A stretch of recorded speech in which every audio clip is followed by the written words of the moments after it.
The Hanging Gardens of Babylon. The Hanging Gardens of Babylon were one of the seven wonders of the ancient world, a term given to it by ancient Hellenic culture. The Hanging Gardens were described as a remarkable feat of engineering with an ascending series of tiered gardens containing a wide variety of trees, shrubs, and vines. The gardens were said to have looked like a large green mountain constructed of mud bricks. The Hanging Gardens is the only one of the seven ancient wonders for which the location has not been definitively established. Traditionally, they were said to have been built in the ancient city of Babylon, near the present-day Hillah Babil province in Iraq. The Babylonian priest Berosus, writing in about 290 BC and quoted later by Josephus, attributed the garden to Neo-Babylonian king Nebuchadnezzar II, who ruled between 605 and 562 BC. There are no extant Babylonian texts which mention the gardens, and no definite archaeological evidence has been found in Babylon. Because no physical evidence for the Hanging Gardens has been found in Babylon, two theories have been suggested. One is that they were purely mythical, and the descriptions found in ancient Greek and Roman writers, including Strabo, Diodorus Siculus, Quintus Curtius Rufus, represent a romantic ideal of an Eastern garden. If it did indeed exist, it was destroyed sometime after the 1st century AD. The other theory is that they were actually in the city of Nineveh, constructed by the Assyrian king Sennacherib. According to the legend, Nebuchadnezzar II built the Hanging Gardens for his Median wife, Queen Amidis, because she missed the green hills and valleys of her homeland. He also built a grand palace that came to be known as the Marvel of the Mankind.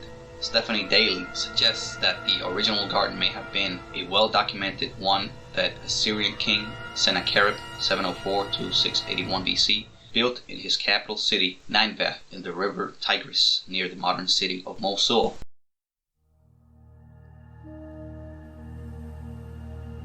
There are 5 principal writers whose descriptions of Babylon are extant in some form today. These writers concern themselves with the size of the Hanging Gardens, their original design and means of irrigation, and why they were built.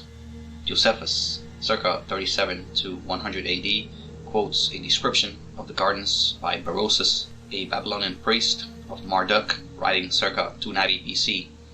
Berosus described the reign of Nebuchadnezzar II, and is the only source to credit that the king constructed the Hanging Gardens.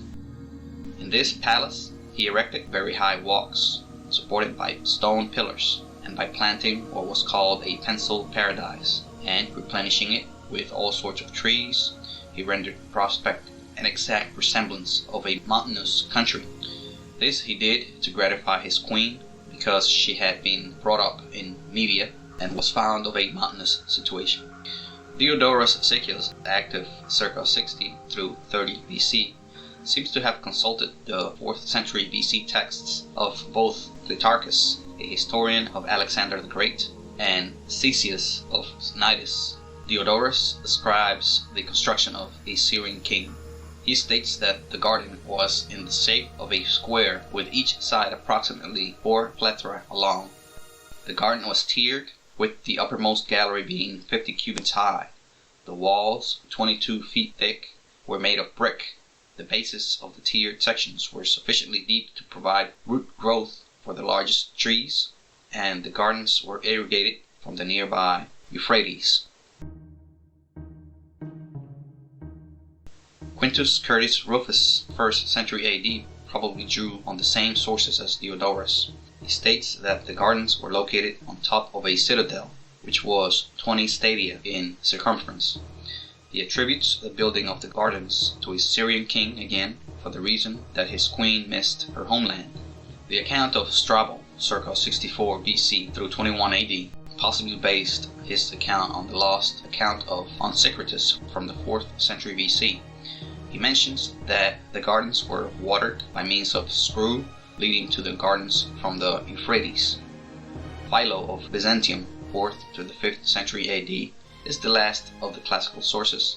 The description of the gardens in his A Handbook of the Seven Wonders of the World is thought to be independent of earlier Greek sources. The method of raising water by screws matches that described by Strabo. He marvels at the engineering and ingenuity of building vast areas of deep soil, which had a tremendous mass, so far above the natural grade of the surrounding land. The irrigation techniques were also a marvel. There is some controversy as to whether the Hanging Gardens were an actual construction or poetic creation, owing to the lack of documentation in contemporaneous Babylonian sources. There is also no mention of Nebuchadnezzar's wife Medes or any other wives, although a political marriage to a Median or Persian would not have been unusual. Many records exist of Nebuchadnezzar's works, yet his long and complete inscriptions do not mention any garden. Herodotus, who describes Babylon in his histories, does not mention the Hanging Gardens. To date, no archaeological evidence has been found at Babylon for the Hanging Gardens. It is possible that evidence exists beneath the Euphrates, which cannot be excavated safely at present. The river flowed east of its current position during the time of Nebuchadnezzar II, and little is known about the western portion of Babylon. Rollinger has suggested that Berosus attributed the gardens to Nebuchadnezzar for political reasons, and that he had adopted the legend from elsewhere.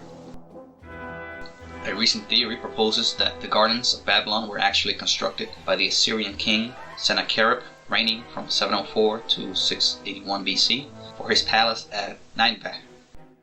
Stephanie Daly posits that during the intervening centuries, the two sites became confused, and the extensive gardens at Sennacherib's palace were attributed to Nebuchadnezzar II's Babylon. Recently discovered evidence includes excavation of a vast system of aqueducts inscribed to Sennacherib, which Daly proposes were part of a 80-kilometer series of canals, dams, and aqueducts used to carry water to Nineveh, with water-raising screws used to raise it to the upper levels of the gardens. Daly bases her arguments on recent developments in the decipherment of contemporary Akkadian inscriptions. Her main points are: the name Babylon, meaning gates of gods, was applied to several Mesopotamian cities. Sennacherib renamed the city of gates of Nineveh after gods, which suggests that he wishes his city to be considered a Babylon. Only Josephus names Nebuchadnezzar as the king who built the gardens. Although Nebuchadnezzar left many inscriptions, none mentions any garden or engineering works. Diodorus Siculus and Quintus Curtius Rufus specify a Syrian king. By contrast, Sennacherib left written descriptions, and there is archaeological evidence of his water engineering. His grandson, Assurbanipal, pictured the matriarch garden on a sculptured wall panel in his palace. Sennacherib called his new palace and garden a wonder for all people. He describes the making and operation of screws to raise the water in his garden. The descriptions of the classical authors fit closely to the contemporary records. Before the Battle of Gaugamela in 331 BC, Alexander the Great camped out for 4 days near the aqueduct at Jerwan. The historians who traveled with him would have had ample time to investigate the enormous works around them, recording them in Greek. The first-hand accounts do not survive into our times, but were quoted by later Greek writers.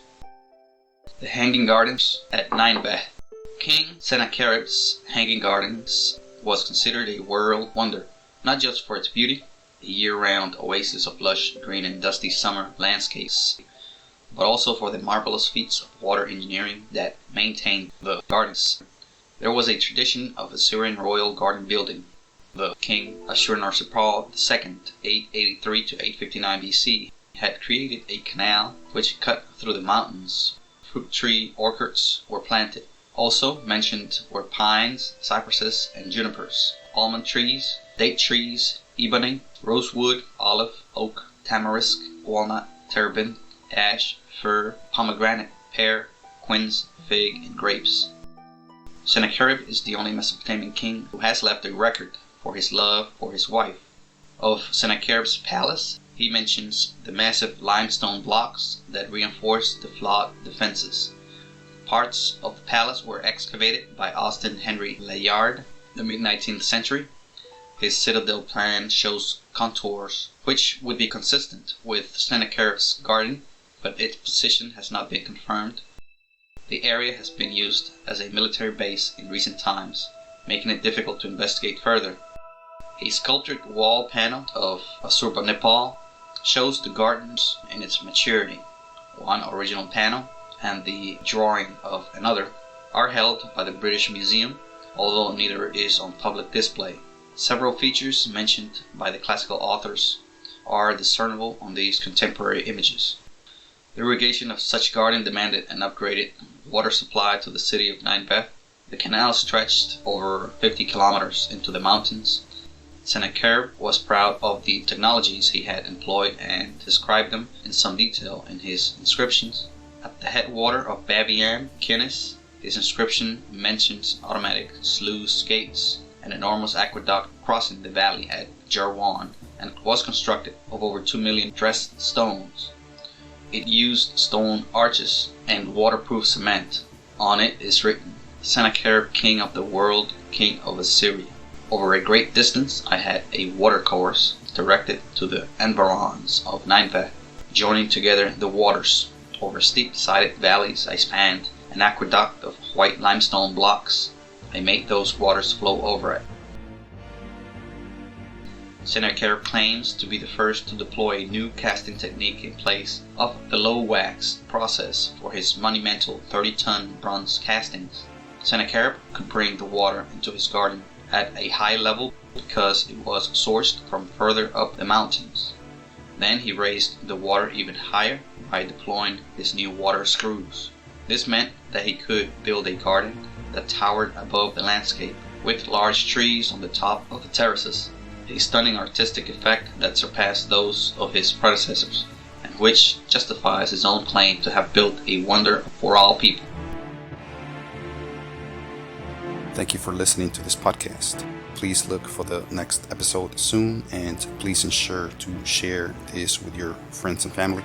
And please like this content and subscribe as a sign of support and for me to continue to provide this type of content to more people like you. Lastly, if you wish to support this content further, please visit the links provided in this publication. Thank you.